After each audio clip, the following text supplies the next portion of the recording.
Tonight's speaker is Bob Block. I don't know if maybe some of you know Bob, but he's a resident of Oregon, Wisconsin. He's also the brother of Ruth Resop. So if you knew Ruthie, that's his brother.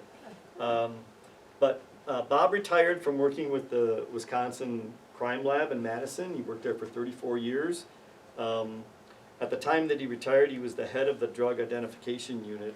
And he's testified in court over 500 times as an expert witness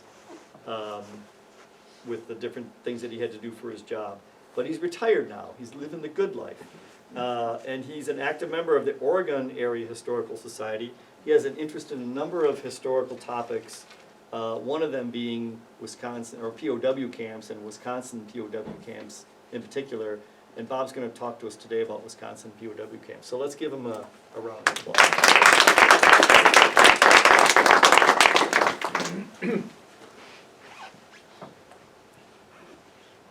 Yeah, I want to see how far I can get away here. All right. So we'll talk about Wisconsin prisoner of war camps. And the source that I'm going to use is the one that she referenced, the Stalag, Wisconsin. Inside World War II Prisoner of War Camps by Betty Colley. Betty Colley was a history teacher in Altoona, Wisconsin, which is a suburb of Eau Claire. And her students didn't believe her when she would tell them that Altoona once housed POWs. Most people in Wisconsin are not aware of the fact that Wisconsin had POW camps during World War II. And then they're very surprised to find out we actually had 38 of them, housing up to 20,000 POWs. Well, when Betty got done with her teaching, she decided to research to write her book.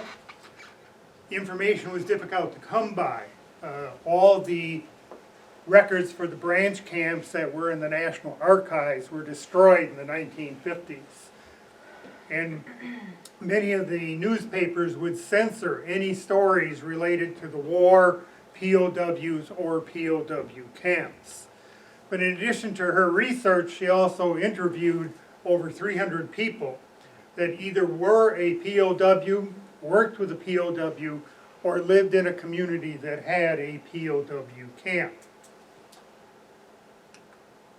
In terms of Wisconsin, the largest POW camp was Camp McCoy up by Sparta, Wisconsin. This was a camp within Camp McCoy.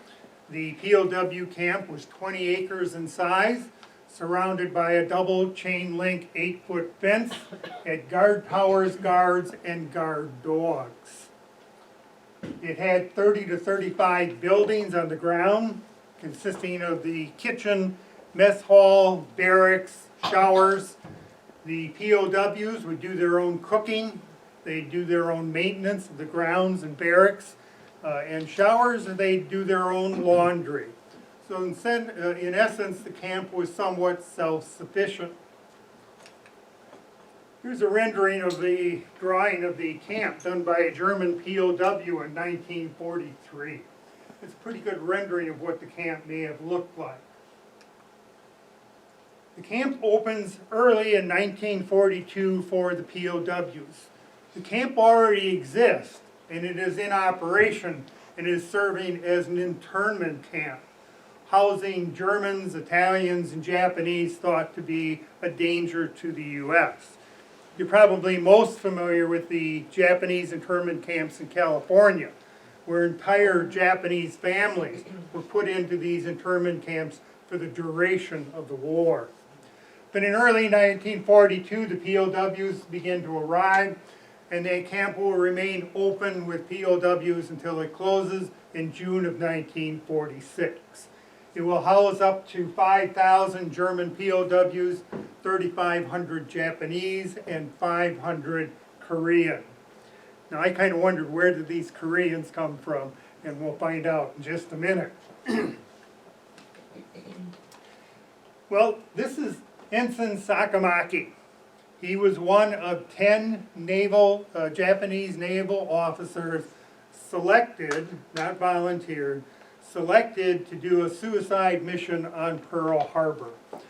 And this was to be 5 two-man mini-subs that would attack on December 7th of 1941 when the Japanese attacked Pearl Harbor. Only one of those 5 subs actually made it into the harbor. 4 of them sunk. 9 of those 10 men died. Sakamaki had problems from the minute he launched his mini-sub off the mother sub, and eventually he ends up crashing onto some coral reefs. His crewmate drowns. He attempts to sabotage his submarine, but the explosives fail to go off. He is found the next morning unconscious by a U.S. soldier on beach patrol, and he is captured, and he becomes U.S. POW number 1. And then in March 9th of 1942, he arrives at Camp McCoy, where he then remains for the duration of the war. He's 22 or 23 years old. He fights in the war for 1 day. And the rest of the time he spends in the POW camp.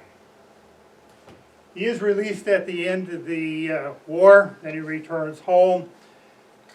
In another presentation I'm working on called VJ Day, I go into much more detail of his life after the war.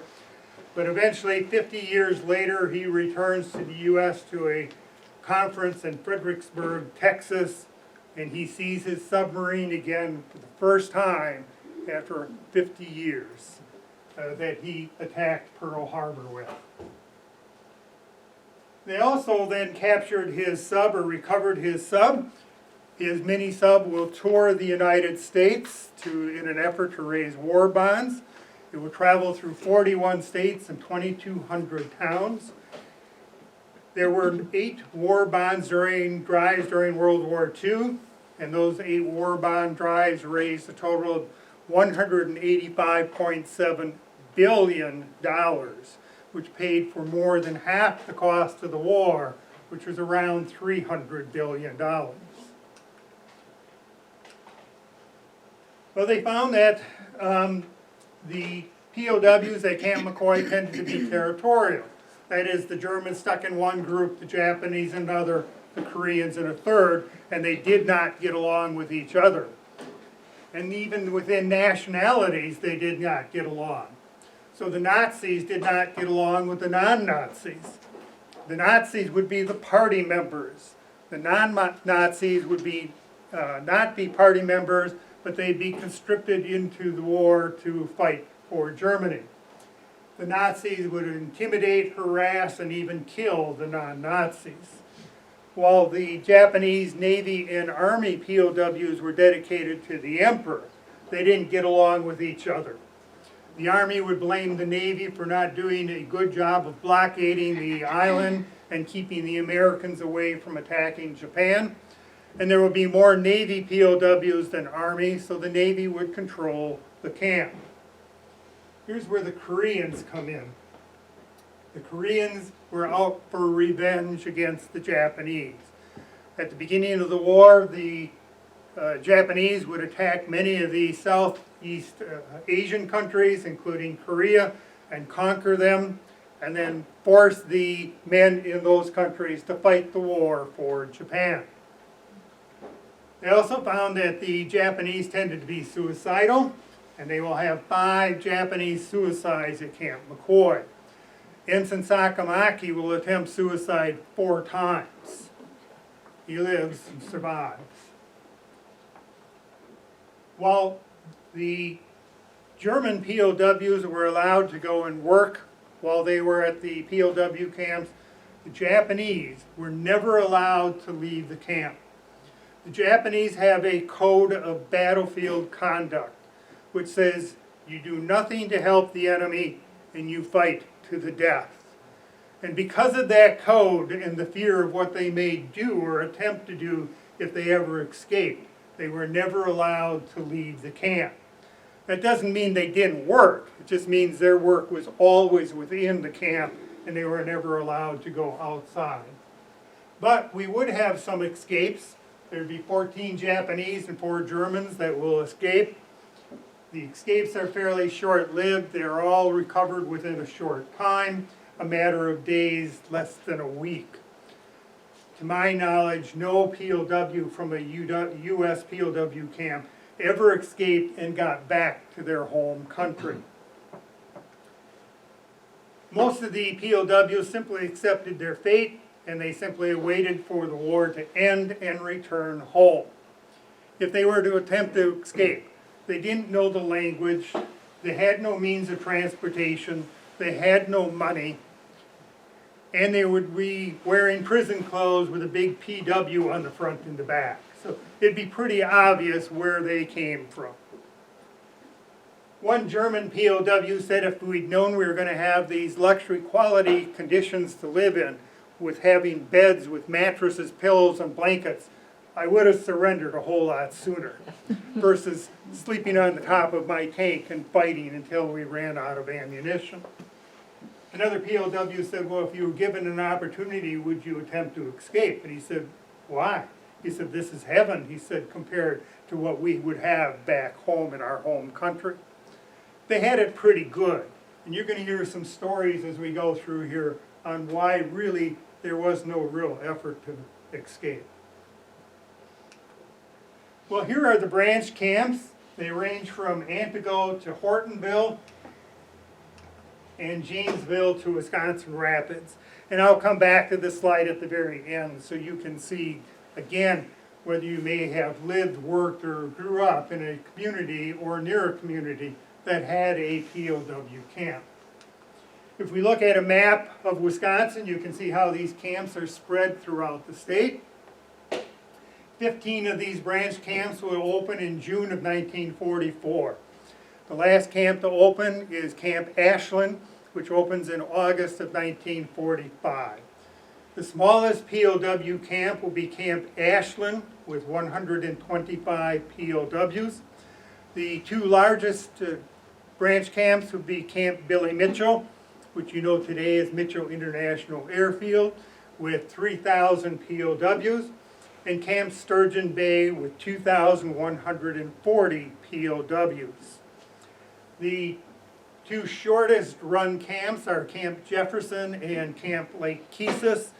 They are only open for 1 month, from June to July of 1944. The two longest running camps, continuous running camps, are Camp Hartford and Camp Rockfield, which are open for 12 and 18 consecutive months. According to the 1929 Geneva Convention and Red Cross Accords, POWs could be used for labor, but that labor could not be war-related. POW officers could not be forced to work, and if they worked, they had to be compensated.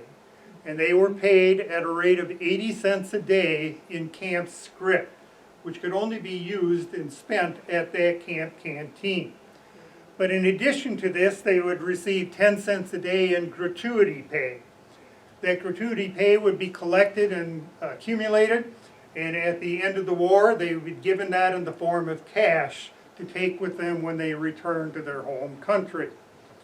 Businesses that would hire POWs would pay the going hourly wage. So if they were paying their employees 40 cents an hour, they would pay the government that rate of 40 cents an hour for the POW labor. On the POW labor, the government will earn somewhere around $360 million, which more than offset the cost of the POW camps and helped reduce the cost of the war. We would find the POWs working in harvesting. I don't care for a lot of vegetables, so I was really surprised at some of the things that we grow here in Wisconsin. They would work in orchards, lumbering, dairies, farming, canneries, industrial factories, and tanneries. Now I'm aware that we had canneries, see them quite often, but I wasn't aware of the number that we had. In 1930, Wisconsin had 171 canneries, which is a fairly large number. Wherever there was a shortage of labor, you may have found POWs working. And you would find them staying at fairgrounds and associated buildings, tent encampments, farms, cannery property, military bases, and government buildings. Here's Camp Bayfield, which was the county courthouse and community building. The POWs would sleep on the gymnasium floor on the upper level. They'll take their showers in the basement. Their kitchen and mess hall will be on the main floor. Security consisted of 2 guard stations out front and a picket fence across the back of the building to keep the civilians out. On the top here is Camp Reedsburg, which is a tent encampment. On the bottom is Camp Plymouth. The POWs would be housed in the building here on the right. The tent will serve as their kitchen and their mess hall. Now, we talked about Camp McCoy and the security with the double fence and guard towers and guards. And that tight security was because of the concern of the Japanese and that code of conduct. Many of the branch camps may have had some fencing or security and maybe even guard towers. Some of them wouldn't have any fencing at all. They would all have military guards. Camp Reedsburg had no fencing at all until the editor of the paper wrote an article complaining about the lack of security at this camp.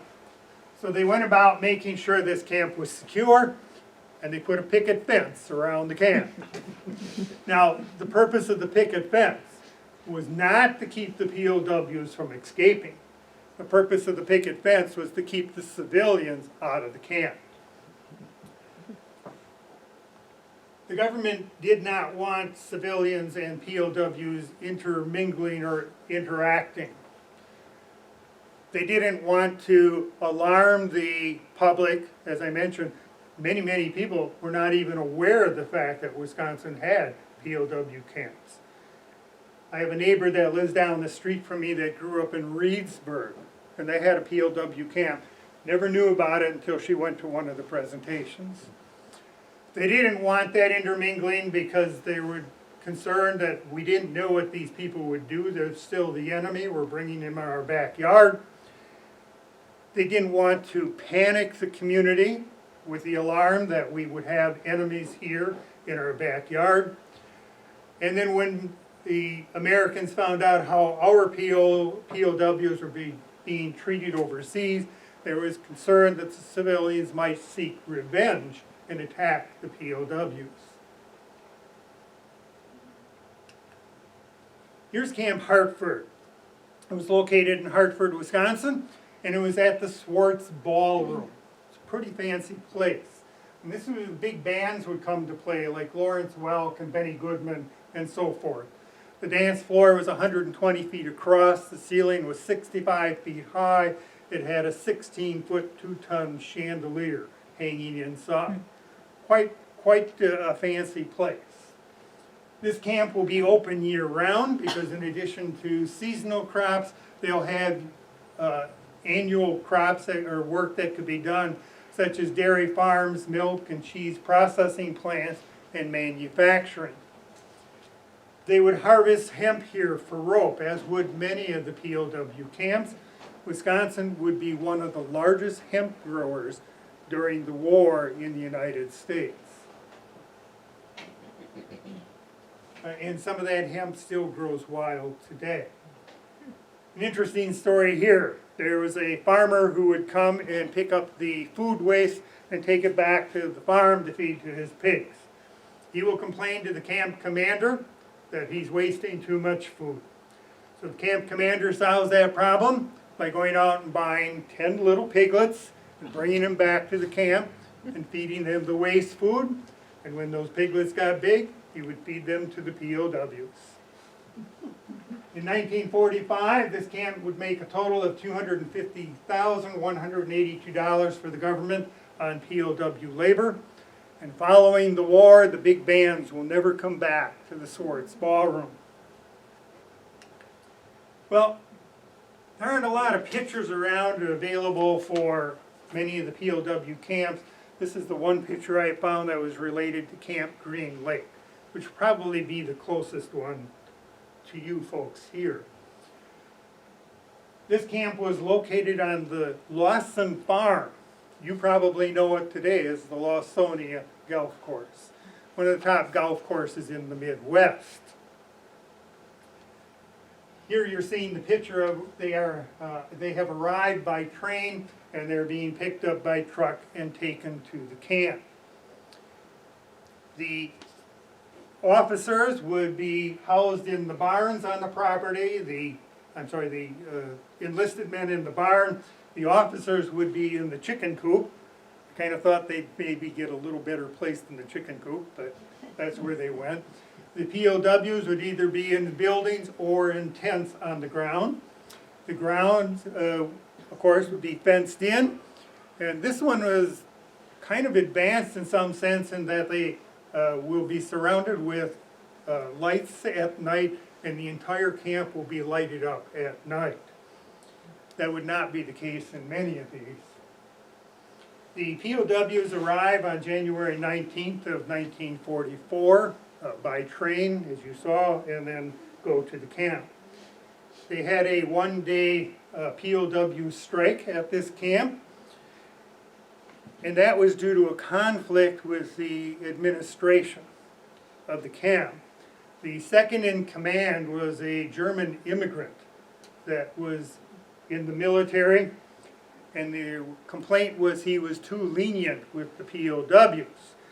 One night the POWs will start singing war songs, and 25 civilians show up and demand to get into the camp. It wasn't clear to me whether they were supporting those calls or those songs or in opposition to the song. And the guards will not let them in, and this German commander orders them to open the gates and let them in. That did not sit well with the civilians or the American Legion. And then he would take a work crew out on a work site, and on the way back he decides he wants to stop at the Nautical Inn in Green Lake with the POWs for a beer. The owner refuses to allow them into the bar, and again that creates quite a controversy.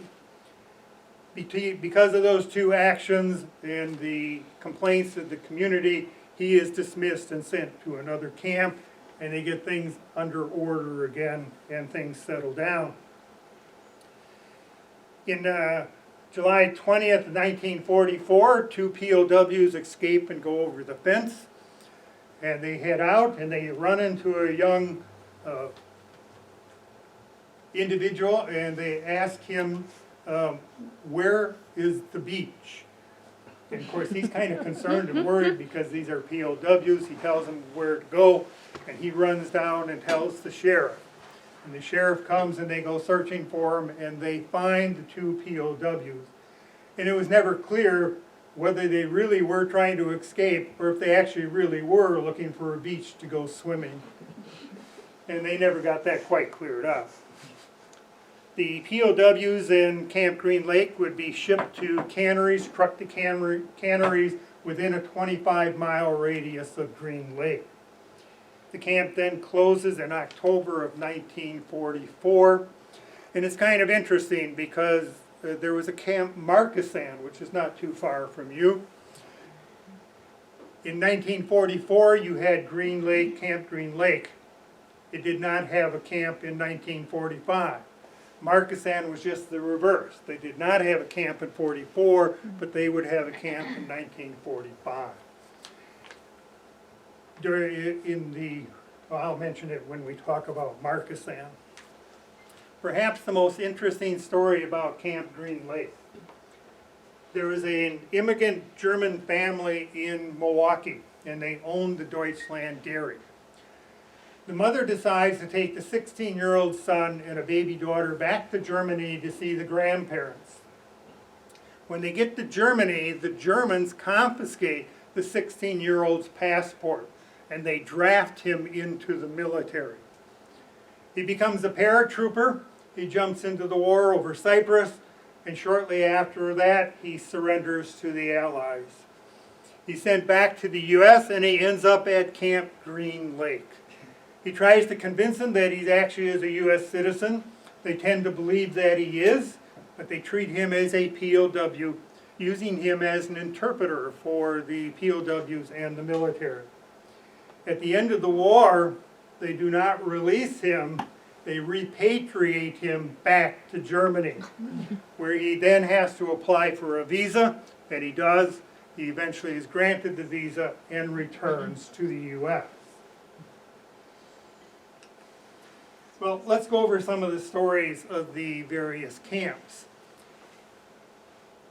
And I'm going to jump through these. If I've got time, I'll come back and we'll go over some of them again. I'm going to start with Camp POW.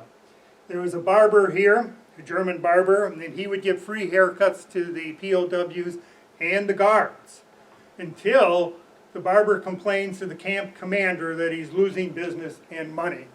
So thereon after, the guards could no longer get free haircuts. But the barber didn't get any money either. The guards were so upset about the fact they couldn't get free haircuts that they went to the next town to get their hair cut. Camp Fox Lake. The POWs would be given matches to light their cigarettes, and they would play tricks on the guards. They'd collect the match heads till they had enough of them. They would stuff a metal box full of these match heads, and then one night they would sneak out, put this box on a small hillside with a fuse, and they would stand there and they'd light the fuse, and the box explodes with a loud bang. The guards panic and start shooting at the box, and the POWs are all standing around just laughing hilariously, and the guards realized they just played a trick on them. So they were punished and received half rations for a week. But that didn't stop the POWs.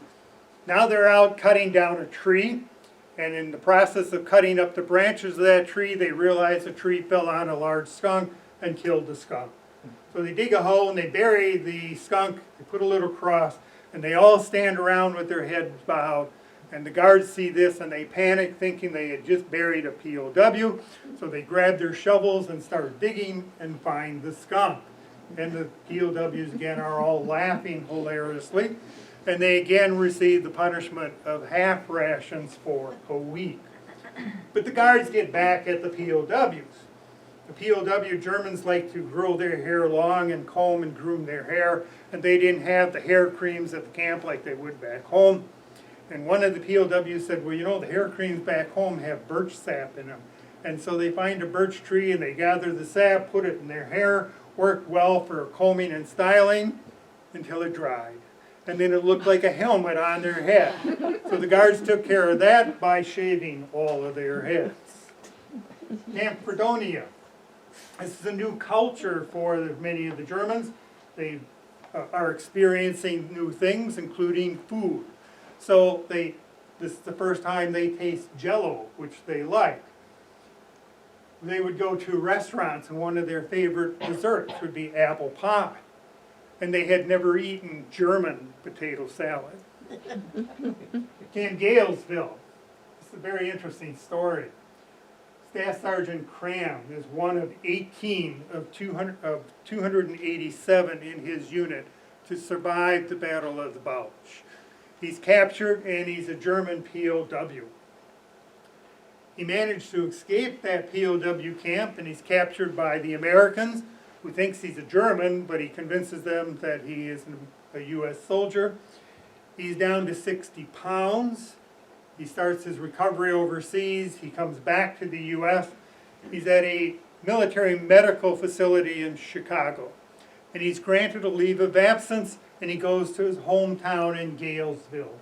He spends the first couple of days at home trying to recover, and then decides to go out to one of his old hangouts called the Coffee Cup.